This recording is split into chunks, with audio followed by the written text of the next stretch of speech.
This week's book review is Warrior Queens and Quiet Revolutionaries by Kate Mosse, and that's Kate Mosse, the author, not the bikini-clad supermodel. Our reviewer is, as always, Nevil Gibson, so welcome, Nevil. This book has a strong feminist theme about women in history. How did it come about? Well, Kate Mosse, as you say, is the writer, mainly of historical fiction.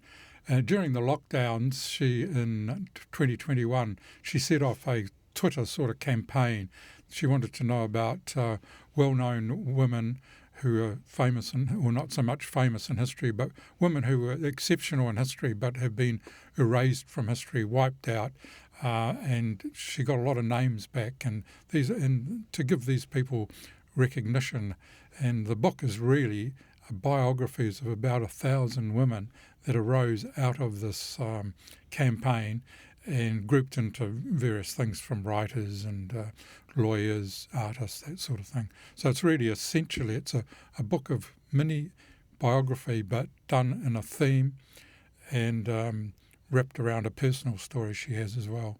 So that personal story, I believe, is about her great-grandmother, Lily Watson, who was an author in Victorian times. What do we learn about her? Well, her main beef, that is Kate Mosse's beef, is she could find no record that Mary Watson exists. She did have a trove of personal letters because she wrote virtually every day to her husband, who was a lawyer, and that's how they sort of communicated, because he was obviously at work and she was at home looking after 6 children, 3 of whom were haemophiliac boys, by the way, and one died when they were quite young. But at one period there in the late Victorian, she wrote, during a decade, she wrote a series of novels. One even was endorsed by William Gladstone. And it was a sort of, what's happened to this woman and why has she been erased from history? And that's really, and that theme of what Lily was in her background, and Mosse gathers together quite a bit of information about her, but she still hasn't got a Wikipedia entry.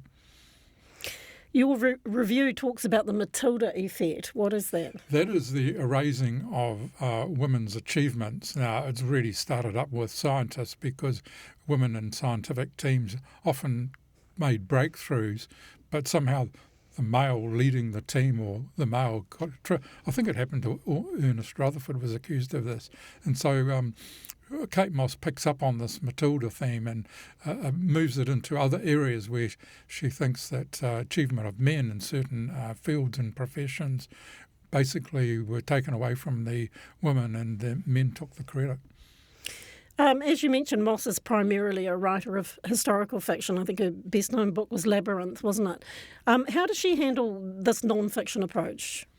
Well, it comes out of a lot of research she did. When people do historical fiction, they basically invent a story around real events. Or in a case of Mosse, she basically picks on an obscure person in that historical thing and then weaves a story around it. And I think she does a pretty good job. I mean, some of them are mini sort of Wikipedia entries, if you like, and little stories. And there's reasons that she's selected some people, obviously in the field of writing.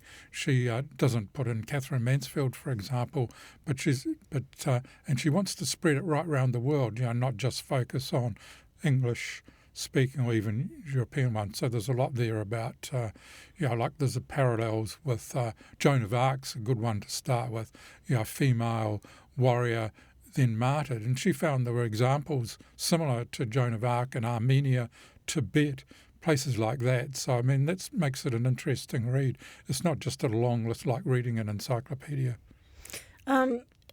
Presumably some New Zealand women have made the cut. What can you tell us about those? Obviously I checked on all those. There's some pretty obvious ones like Kate Shepherd with the suffragists. They were the first medical graduates from Otago University. One of them, incidentally, the first doctor, Margaret Cruikshank, they built a statue to her in Waimate back in 1923, which is very unusual.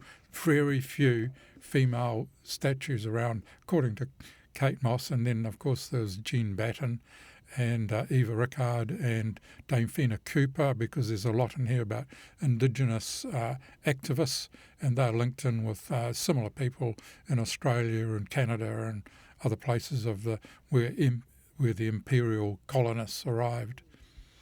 Who do you think will benefit from reading this?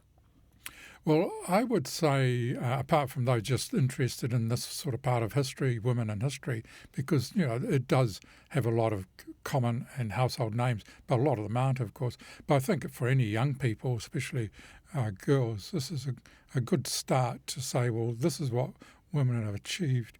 And it sort of backs up Kate Mosse's, feminist views.